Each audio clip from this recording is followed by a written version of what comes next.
Liberty Flames pick up a midweek win over the Old Dominion Monarchs, 9-7 the final score here today at Liberty Baseball Stadium. And a typical midweek ball game. These two clubs combined for 16 runs and 26 hits, and the Flames had to overcome a couple of different deficits. They do it with the long ball, a 3-run homer from Ashton Parrott first of all. That was back in the second inning, and then the Flames would get another 3-run bomb a little later in the fifth from Becker Sankey. He's now homered in 4 straight ball games as Liberty comes from behind to win it here over Old Dominion. 4 straight wins now for the Flame Train. Caught up with Coach Jim Toman and some of the players after the ball game. Anytime you get a win is good. I don't know whether it's midweek or on the weekend. It's always good. Old Dominion's a very good in-state program, and it was a tough midweek game. I mean, we had a battle, and they had a chance there at the end, and Alex did a nice job, getting out of it. Yeah, I feel pretty confident up there. I mean, just keep trying to hit balls hard, and hopefully they go out or get hits or whatever, In BP, we were taking swings, and pretty much every ball up in the air was going out, so we knew it was probably going to affect us today.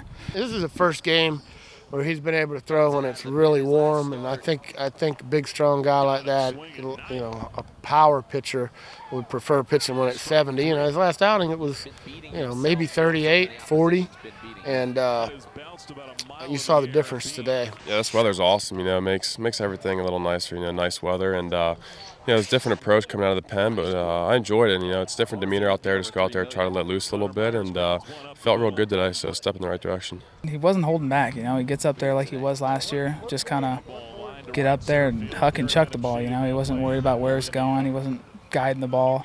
He was just confident up there and knew he was better than the hitter was.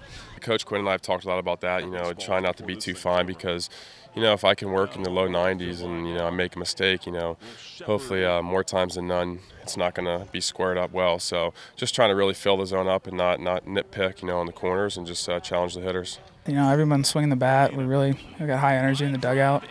Even when we're behind, I'm not even worried about it. I know at some point, one time or another, we'll come back, and yeah, so just confidence, really. On the mound, it was good to see Parker Beam bounce back after his struggles last Friday. He gets the win in relief. 3 innings, 4 hits, 1 run allowed, and a couple of strikeouts for him as Beam wins it. And the Flames also get some quality appearances out of the back end of their bullpen as well. Caleb Evans, Ashton Parrott, and Alex Close combining to close out the game. Liberty now with the win, 18-10 on the season. Flames will now kick off a 5-game road trip headed down to Charleston, South Carolina. Liberty and Charleston Southern will meet on Thursday night at 6 o'clock in Game 1 of a 3-game Big South set. Until then, in Lynchburg, my name is Nick Pierce for the Liberty Flames Sports Network.